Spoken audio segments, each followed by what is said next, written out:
Hi there, my name is Kelly Kester, and today I'm going to be talking to you about visualizing text. Visualizing text means making a picture in your head about what you are reading. Albert Einstein once said, "If I can't picture it, I can't learn it." And that's basically what I'm going to be talking to you today about.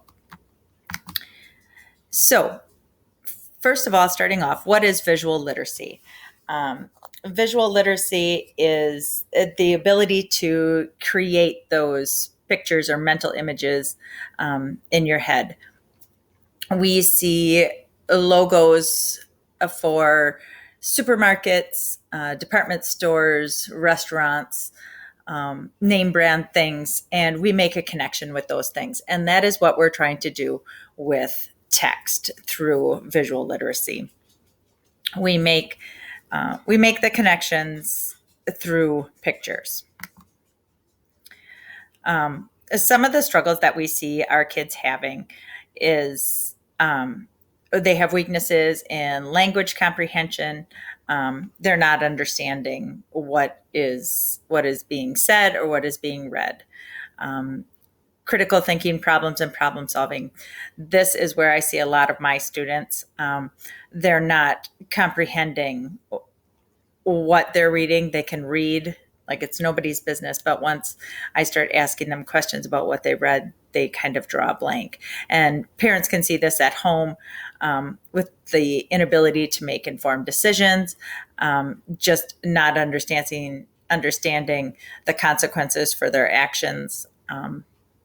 And along with that, we have following directions. Some kids can only handle one-step directions, one-word directions,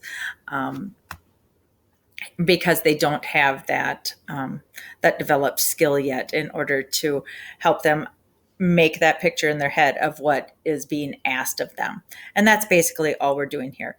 What is the picture that's in your head of what's being asked of you or what's being read? Here are just a couple of ways to help either your child at home or your students at school, asking kind of more pointed questions about what they see. What are you picturing? How is your day to day? Fine. We get that a lot. Have them explain an event that happened. What did you see? Things like that. Just kind of getting a little bit more descriptive, having your students or your child at home become more descriptive in what they're telling you. The same goes with what they're reading. And a little later on in this presentation, you'll see I did record a lesson of me using one of the programs that involves visual learning, and you'll see kind of the questions that I ask. So again, becoming more pointed with your questions. What do you see for that particular vocabulary word or concept? It's very helpful for kids. If you think about your own learning or your own reading, whenever I read a book, I always have a picture of the characters in my head.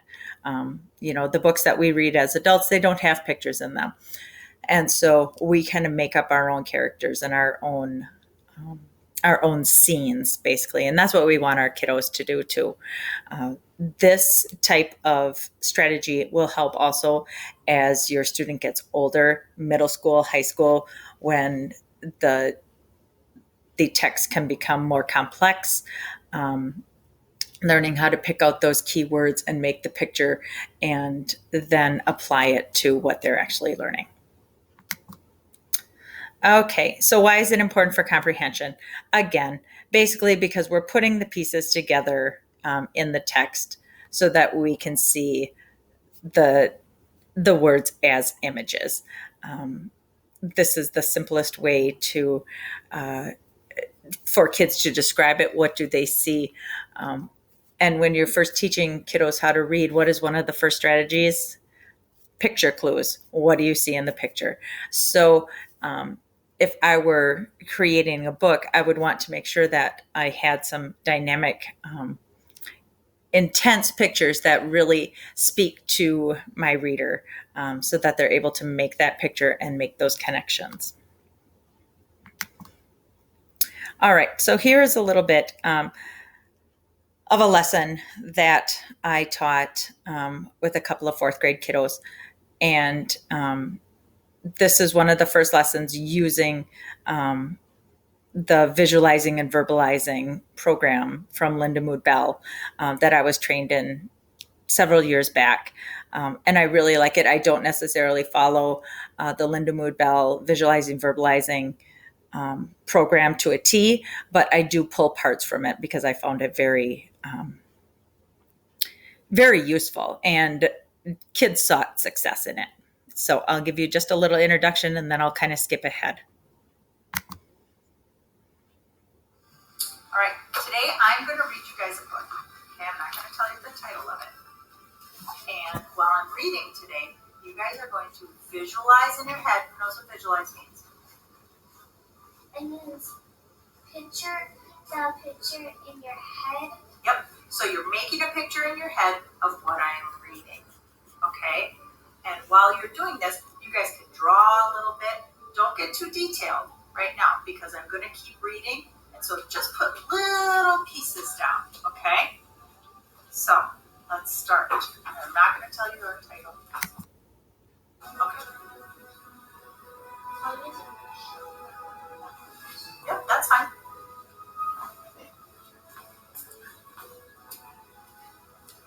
This is kind of their processing time. I read a little bit. Now they're processing. They're writing down what they see in their head. What? The tornado? It's like a very, very fast one with tons of trees and lights in it. Okay, William, you ready? Just show me what you got. That's okay. Shark, because now. Yeah? Oh, so that you put the shark and the bus in the tornado? Yeah. Ah, cool. Okay, I'm going to keep going, okay? So, you guys stop what you're drawing. Stop what you're drawing, and that part's going to be done. We're moving on to the next piece, okay? So I asked my dad, and he said, the best stories have plenty of humor.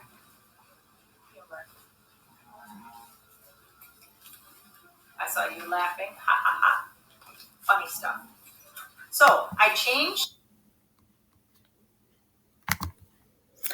Okay, so that was just a little bit of a lesson that I did. Just kind of gives you a little bit of an example. The Linda Mood Bell programming that I went through, I was trained in seeing stars and visualizing and verbalizing. Talkies is more for speech therapy, and Ellipse is for younger kiddos, and then On Cloud 9 would be math.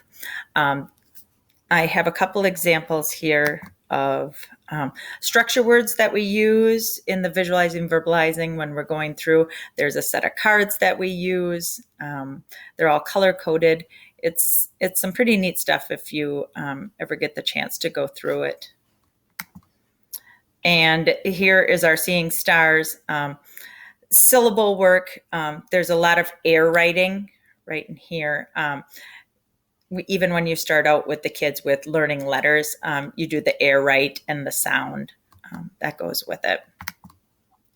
So overall, I guess I just wanted to reiterate that visualizing is part of everything that we do, and why not incorporate that into our text?